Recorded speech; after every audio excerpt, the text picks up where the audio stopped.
Please purchase a personal license to remove this message. Palestine, Texas to others, the private compartment was a luxury. A show of vanity. To John, it was cold math, better to be alive and rested behind a locked door than bleeding out in the general car with 6 pieces of lead in you, a victim of false humility. He'd seen too many good souls die in the night because they cared more about how the world thought of them than about drawing their next breath. Humility was a fairy tale that got good people killed. Once, he would be ridden all the way to the piney woods just to kill a preacher. But that was before he had a nickel to his name. Too many of the old had died at his hands carrying thick rolls of cash, and John had learned not to insult good fortune even when it came soaked in blood. There were over $10,000 riding in his saddlebags now, honest paper money taken from the hands of damned souls, not counting the heavier, colder weight of the devil's silver. It rode like a sack of teeth and regrets. Outside the window, Houston's wheat farms had given way to a vast, pine-stubbled emptiness. Dangerous country.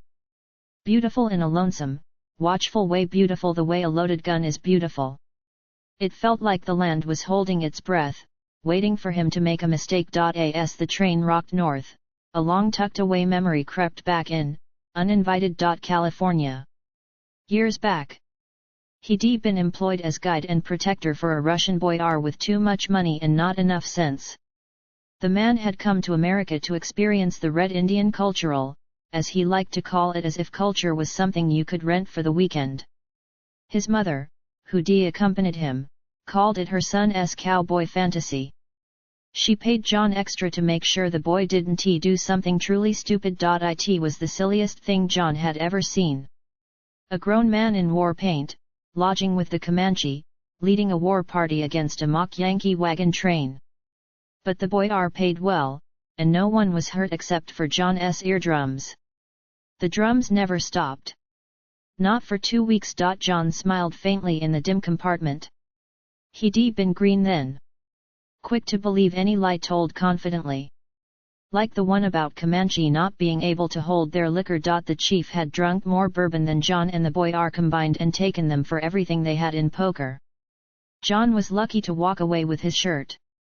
The boyar Gorky got an earful from his mother when he had to ask her for money to settle the debt.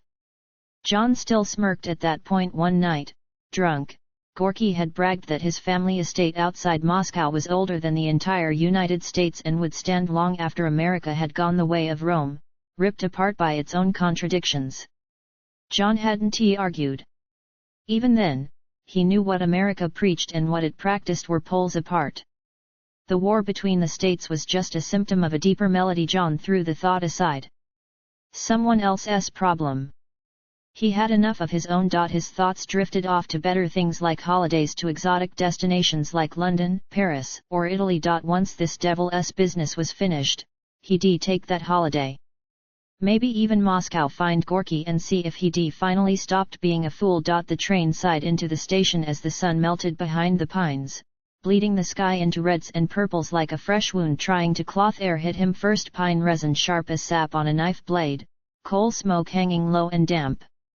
His horse came down the livestock ramp snorting, uneasy with the smell of iron rails and unfamiliar ground. The station was modest. Grey wood, worn smooth. Above the station master's office, a sign peeled itself to death. Dwayne Epstein. Station manager Epstein appeared as if summoned by the stopping of the train. He was a small man, barely coming up to John's chest. Neat. Hair slicked so close to his scalp it looked painted on. His beady little eyes moved in a constant, rodent-like circuit from John, to the horse, to the empty platform, then back to John. Always measuring, always counting, always judging. His smile was a well-maintained tool, kept polished for regular use. "Good sir, I am Dwayne Epstein, station manager," he said, tilting his head back to meet John's eyes. "Might I inquire whether you will be gracing our little town with your presence, or will you be traveling further inland this evening?" His voice was smooth as creek stone, practiced to a sheen. John didn't like the look of him. Carpetbagger was the word that came to mind. Too quick, too eager, too pleased with his own polish. John answered by saying nothing. He let the silence build between them, a physical weight in the damp air. He held Epstein's beady gaze from his full height, longer than most men could stand, long enough for a faint sheen of sweat to gloss the station master's forehead. Long enough for a single, fat bead to form and trace a slow path down his temple. When John judged the moment ripe, he spoke down to the man. "Where's the closest lodging? I need a room for tonight." It wasn't a request, it was a statement of fact laid at the little man's feet. Epstein produced a handkerchief from his back pocket and dabbed his brow. "That may prove difficult, sir. A grave inconvenience. Every inn, every boarding house, every spare cot in Palestine is spoken for." "Why?" John asked, leaning forward just enough to make the small man tilt further back, shrinking into his neat suit. "The Reverend Potter, sir," Epstein said, gesturing vaguely toward the silent town. "He is conducting a 2-day revival here. Folks are coming in from as far as Round Rock. Every room has been booked for weeks in advance." The words came out rehearsed. Too smooth. Too ready, like lines delivered on a stage. "I need a room," John repeated, his voice a low rumble that seemed to dwarf the station master. "Price is no object." He knew the play. Men like Epstein manufactured shortages to bleed the desperate or the foolish. Epstein spread his hands in a gesture of helplessness that was too wide, too theatrical. "I'd give you my own bed, sir, but my wife is already sharing it with her mother." "Truly. My regrets are profound." He's lying, John thought. But he waited. Let the performance play out. Then Epstein leaned closer, so close his nose nearly brushed John's sternum. He dropped his voice to a conspiratorial whisper, as if imparting the location of fabled Apache gold. "But you seem a decent sort of man. Try the Miller family. 3 streets down. White House. Blue shutters. Good, solid German people. Tell them Epstein sent you. They'll see you right." There it was. The old feeling proved correct. This carpetbagger was running a swindle. But as John looked down into those upturned, hungry eyes, he saw it wasn't just greed. It was something sharper. A specific, coin-fed hunger. This man was not just untrustworthy, he was pointed, like a loaded trap. "Obliged," John said, the word cold and final. He turned, took his horse's reins, and walked away. He did not head toward the White House with blue shutters. John spent the fading light scouting the town, his boots sounding too loud on the clean-swept boards. He looked for the usual frontier chorus: the thieves in shadowed alleys, the drunks spilling secrets outside saloons, the loud talkers buying loyalty with coin. He found none of it. Palestine was wrong. The people were too well dressed. The buildings too new, the fresh-cut pine still smelling raw under the paint. The streets were too clean, devoid of the usual frontier litter of mud, manure, and memory. It felt less like a lived-in town and more like a carefully arranged stage set, props waiting for the first act of a specific crime to begin. And then, walking past a silent, shuttered shop, it clicked. The pieces Epstein had so clumsily offered slid into place. The station master was all. Or he worked for them. The realization didn't frighten John. It insulted him. Epstein hadn't even tried to hide the trap. A competent liar would have woven a richer story, warned him of cutthroats, praised the Millers as the only honest folk in a den of thieves. Instead, Epstein had reached for the first convenient fiction: a revival. A real revival would have announced itself. The air would thrum with hymns and the chaos of wagons. Palestine lay still as a painted backdrop. A proper station master, faced with a stranded man, would have offered a list of sorry alternatives: a hayloft, a camp by the creek, the jail cell. Epstein offered exactly one solution. One perfect, tidy solution. Then, the clincher: the unearned voucher. The sudden, profound faith in a stranger's character. The conclusion was simple arithmetic. Word of his coming had reached the preacher. Epstein was the pointing finger. The Miller house wasn't lodging, it was a killing floor. He'd walk in and never walk out. A cold, professional anger settled in John's gut. He corked it. Anger was a tool, not a master. When the time came, he planned to have a very pointed conversation with Dwayne Epstein. But first, he needed a different bed. One they weren't watching. The Mayor Motel. He found it on the eastern edge of town, where the boardwalks ended and the wilderness began to whisper the traveler's repose. 2 stories of sun-bleached clapboard, listing to the left like a ship taking on water. Its sign swung on a rusted chain, groaning a single, tuneless note into the gathering dark. The kind of place the righteous avoided and the prosperous pretended didn't exist. Perfect. The Myers ran it. Matthew, his wife Kate, and their 2 children, a boy and a girl named Matthew Jr. and Olivia. They stood behind the front desk as if arranged for a portrait no one would ever paint. Their names were embroidered on their shirts in precise, fussy stitching, as though they might forget who they were pretending to be. The children were too plump and too pale, too still, their eyes wide and unblinking as porcelain dolls. They stared at John with a fixed, vacant interest that held no childlike curiosity. Matthew wasn't much better. His left eye was permanently narrowed into a suspicious squint, as if he'd spent a lifetime staring into a wind that blew only for him. He didn't greet John. None of them did. They just watched him step inside, letting the silence thicken in the dim, lamp-lit lobby. Finally, John broke it. Room for one night? Matthew's squint deepened. He didn't look at John, but at a point just past his shoulder. Money first, he stated, his voice devoid of inflection. 1 nickel. Too cheap. The thought was a cold pebble dropped into the well of John's mind. Even in a motel like the Traveler's Repose, a room for a nickel was either charity or bait. He slid the coin across the scarred counter. It made a lonely, sliding sound. Matthew pocketed it without a word and tossed a heavy iron key toward him. It landed with a dead thump. The room was at the back of the 2nd floor, facing north. The window looked out not onto the comforting wall of pines as John had expected, but onto a vast, scarred clearing, acres of bare, packed earth where nothing grew. Not a weed, not a blade of grass.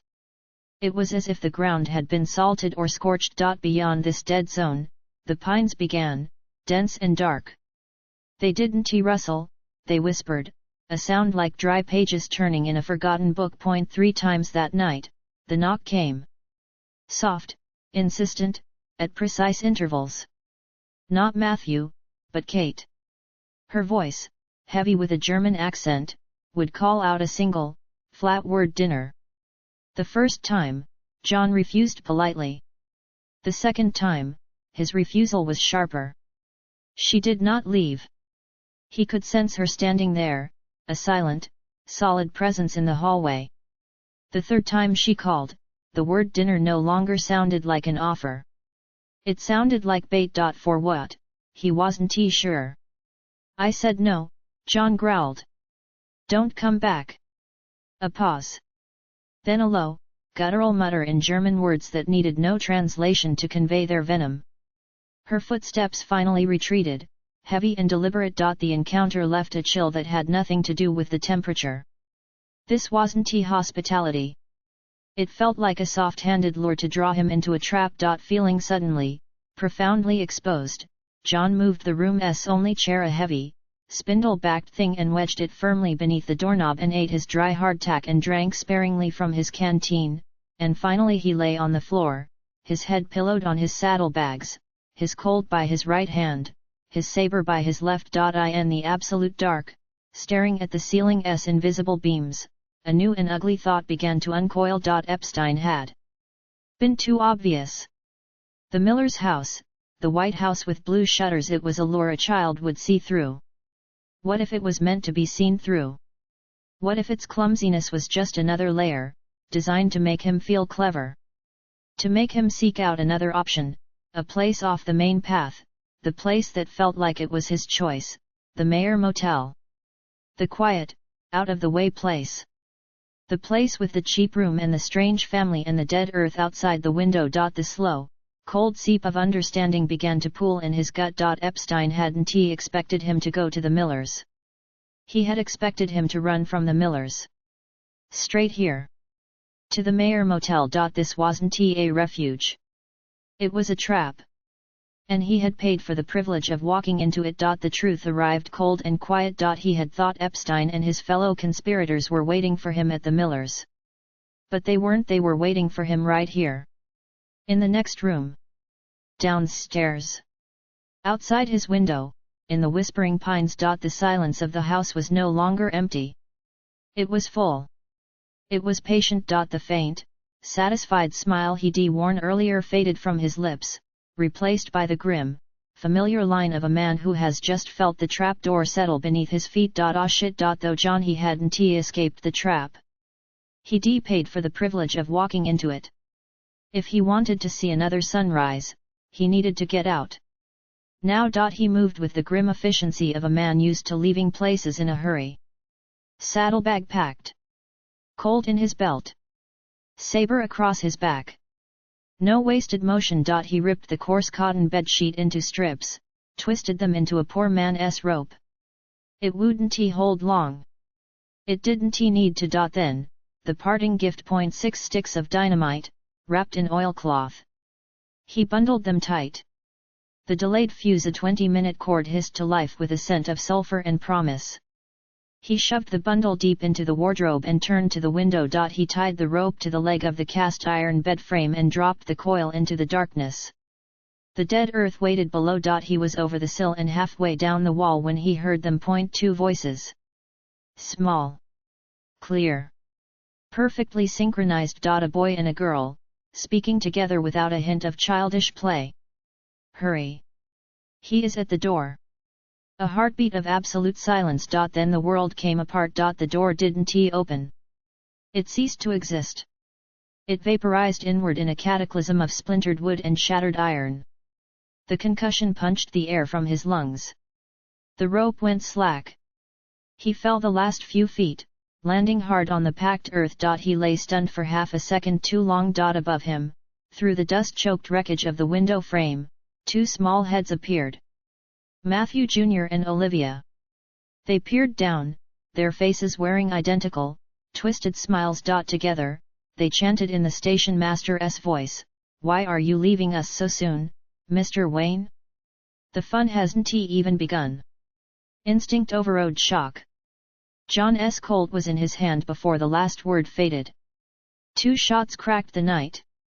1 round ripped through Olivia's skull. She dropped like a sack of grain beside him on the barren dirt. Even as the last breath left her, the ground beneath her tore open. A massive, clawed hand, sculpted from glowing, cracking lava, erupted from the earth. It seized her corpse and dragged it down into a sudden fissure that snapped shut with a sound like a mountain sighing.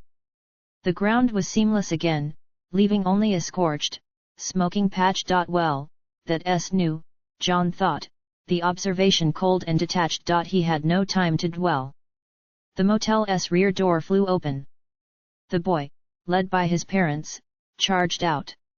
Matthew wielded a butcher knife, Kate a cleaver, and Matthew Jr. a rifle. Their faces were set in identical, insane grins as they charged. And from the shattered window of John's room, Epstein the puppet master looked down, a loaded rifle in his hands, waiting for the perfect shot. All the while, the fuse kept burning.